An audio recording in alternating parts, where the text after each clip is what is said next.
Sir பதிவாளர் மீது சரமாரி தாக்குதல்.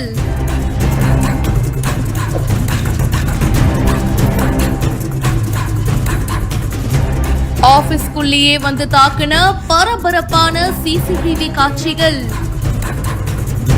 தென்காசி மாவட்டம் சங்கரன் கோவில் பக்கத்துல இருக்கிற மேல நீலிதநல்லூர்ல இருக்கிற சார் பதிவாளர் அலுவலகத்துல செல்லத்துறை அப்படின்றவரு சார் பதிவாளரா கடந்த 6 மாசமா வேலை பண்ணிட்டு இருக்காரு.